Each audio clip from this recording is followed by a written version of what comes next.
Marilah kita berdoa.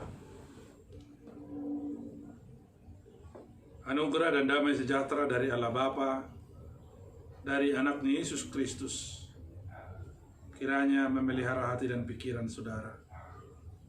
Amin.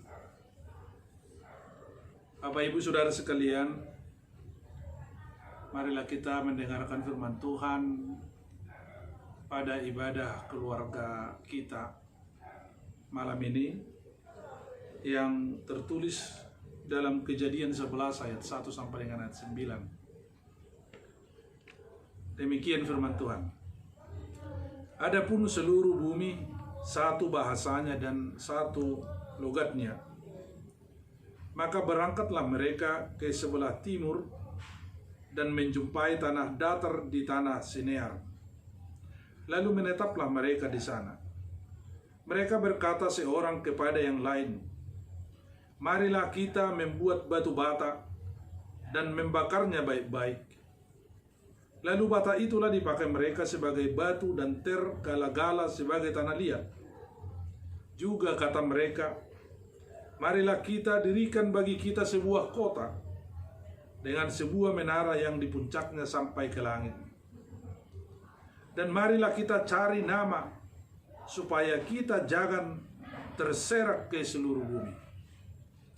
Lalu turunlah Tuhan untuk melihat kota dan menara yang didirikan oleh anak-anak manusia itu. Dan Ia berfirman, mereka ini satu bangsa dengan satu bahasa untuk semuanya.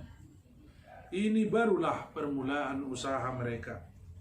Mulai dari sekarang, apapun juga yang mereka rencanakan, tidak ada yang tidak akan dapat terlaksana. Baiklah kita turun dan mengacau balaukan di sana bahasa mereka, sehingga mereka tidak mengerti lagi bahasa masing-masing. Demikianlah mereka diserahkan Tuhan dari situ ke seluruh bumi, dan mereka berhenti mendirikan kota itu. Itulah sebabnya sampai sekarang nama kota itu disebut Babel, karena disitulah dikacau balaukan Tuhan bahasa seluruh bumi. Dan dari situlah mereka diserahkan Tuhan ke seluruh bumi. Demikian firman Tuhan. Bapak Ibu Saudara sekalian, dimanapun kita berada, tidak ada yang salah dengan kemajuan teknologi. Justru para ilmuwan menghabiskan hampir sepertiga dari hidupnya di laboratorium. Mereka melakukan riset, mereka melakukan uji coba. Mungkin mereka sering gagal, namun mereka mengulanginya kembali. Mereka mencoba dan terus mencoba. Mereka berusaha dan terus berusaha sampai mereka menemukan apa yang mereka inginkan. Hal itu bisa kita bayangkan bagaimana para peneliti sekarang sedang berusaha menemukan vaksin COVID-19, dan itu secara berulang-ulang mungkin mereka melakukan riset untuk vaksin itu. Tujuan utama dari semua itu adalah untuk meningkatkan kesejahteraan manusia serta menjawab seluruh permasalahan yang sedang dihadapi manusia. Tentu pengetahuan ini sangatlah penting. Dan Salomo berkata bahwa sumber dari pengetahuan itu adalah Allah sendiri. Pengetahuan itu didapatkan manusia bukan hanya bersumber dari proses pembacaan atau pembelajaran di tempat-tempat pendidikan formal atau non-formal. Tetapi dengan tegas Salomo berkata bahwa Allah lah sumber daripada pengetahuan.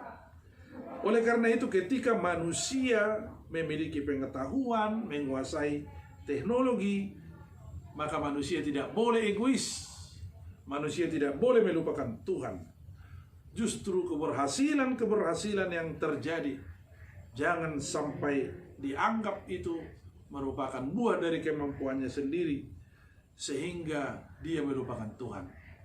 Inilah yang dibenci oleh Tuhan, kepada orang-orang yang berusaha mendirikan Menara Babel pada cerita khutbah pertanyaan keluarga kita malam hari ini. Kalau kita memperhatikan di ayat 1 dan ayat 6, maka kita jelas tahu bahwa seluruh bumi pada awalnya memiliki satu bahasa, karena memang mereka bersumber dari satu keturunan, yaitu keturunan Adam. Dalam kesatuan yang demikian, mereka merancang sebuah menara yang disebut dengan Babel. Menara ini dengan penemuan teknologi pada awalnya mereka ingin membuat menara ini terbuat dari batu bata, dari ter dan tanah liat. Penemuan inilah yang menjadi modal awal mereka untuk mendirikan sebuah kota dengan puncaknya sampai ke langit. Apa yang salah dengan pembangunan ini? Apa yang salah dengan rencana ini? Tujuan pembangunan ini mereka sebutkan mencari nama. Artinya supaya mereka terkenal. Pembangunan Menara Babel bertujuan supaya mereka tersohor. Dan bahkan supaya mereka jangan sampai terserak ke seluruh bumi. Dalam perencanaan ini, sungguh-sungguh Allah mereka lupakan. Mereka bertindak, mereka berencana sendiri tanpa menyebut nama Allah.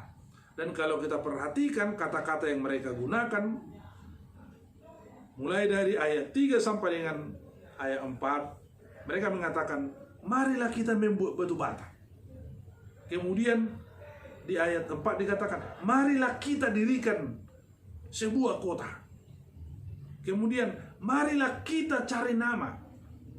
Nah, dari sini boleh kita lihat bahwa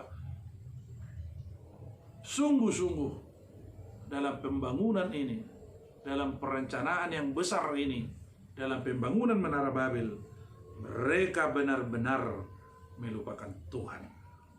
Maka inilah yang sangat dibenci oleh Tuhan dari sikap orang-orang pada zaman ini.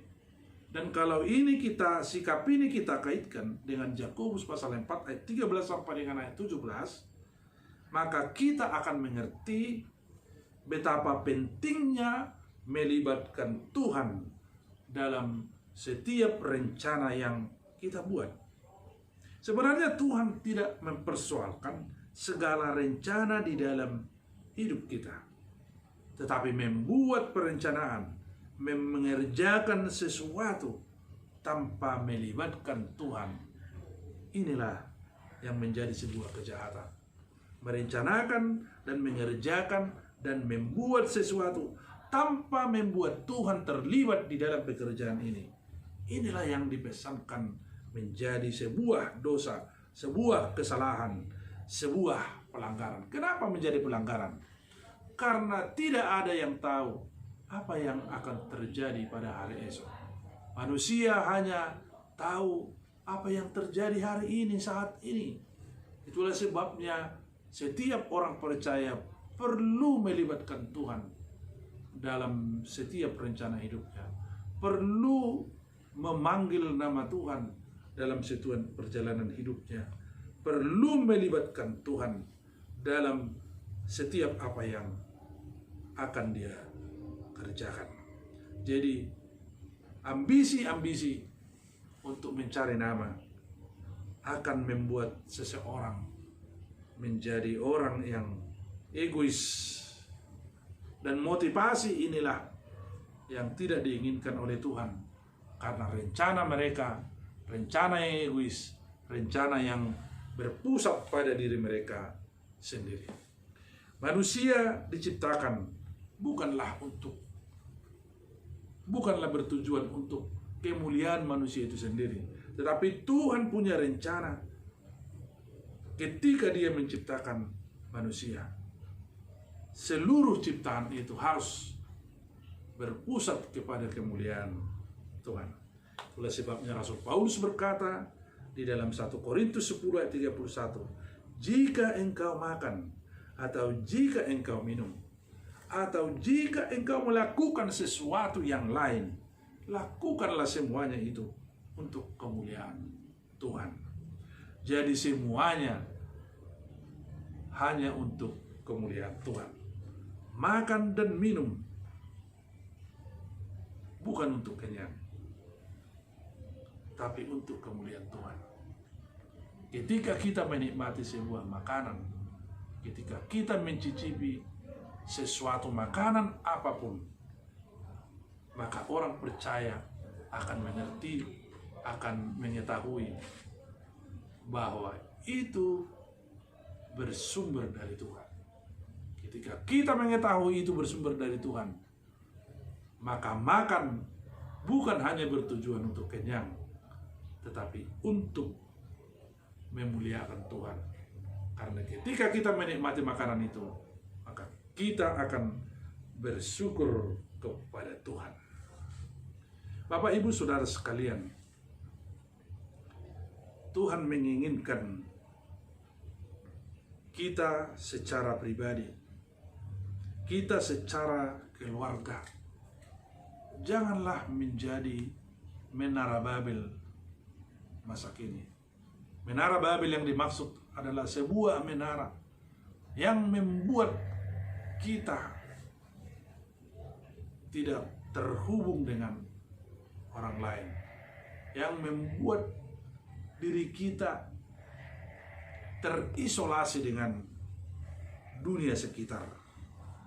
Maka bangunlah kebersamaan. Jangan membangun menara untuk memisahkan hidupmu dengan orang lain. Tuhan menginginkan kita menjadi berkat. Tuhan menginginkan setiap orang percaya membongkar seluruh sekat-sekat pemisah, membongkar menara-menara yang memisahkan hidupnya dengan orang lain. Karena ketika kita tidak bisa hidup bersama-sama dengan orang lain, bagaimana mungkin kita menjadi berkat bagi sesama? Oleh karena itu, Bapak Ibu Saudara sekalian, sebagai orang-orang yang percaya, kita diajak untuk melibatkan Tuhan dalam seluruh perencanaan hidup kita. Libatkan Tuhan dalam setiap langkahmu. Menggunakan teknologi, terlibat dalam kemajuan zaman, peradaban yang baru, kehidupan yang baru. Tapi sebagai orang percaya, kita tidak boleh melupakan Tuhan. Karena orang yang melupakan Tuhan, hidupnya akan sia-sia. Mencari kemuliaan diri sendiri adalah dosa. Itulah dosa orang-orang yang membangun menara Babel. Itulah dosa orang-orang yang tidak melibatkan Tuhan di dalam hidupnya. Hidupnya pada akhirnya akan menjadi kacau balau. Maka kita diingatkan, jadilah orang-orang yang terus senantiasa belajar mengikuti perkembangan kehidupan, perkembangan teknologi. Gunakan segala daya, gunakan segala upaya, tapi bukan hanya untuk kepentingan diri sendiri, justru menjadi berkat bagi sesama. Karena orang-orang percaya tahu semuanya itu bersumber dari Tuhan. Amin. Marilah kita berdoa. Terima kasih Tuhan, kami panjatkan kehadirat-Mu pada malam hari ini, karena kami masih boleh mendengarkan firman-Mu pada ibadah keluarga di rumah kami masing-masing. Biarlah kami menjadi orang-orang yang selalu melibatkan Tuhan di dalam segala rencana, segala apa yang akan kami kerjakan.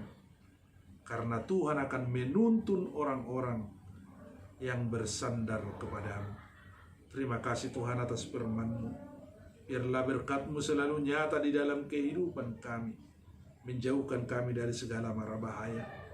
Berkati seluruh jemaat-Mu dimanapun mereka berada. Tuhanlah yang memberikan kami kehidupan. Tuhan yang memberkati seluruh pekerjaan kami dimanapun kami bekerja. Tuhan yang mencukupkan segala kebutuhan kami. Tuhan yang menjauhkan kami dari segala persoalan kehidupan. dari berbagai macam persoalan, penyakit. Kiranya Tuhan bersama-sama dengan kami. Terima kasih Tuhan. Kami berdoa di dalam nama Yesus Kristus, Tuhan dan Juru Selamat kami. Amin.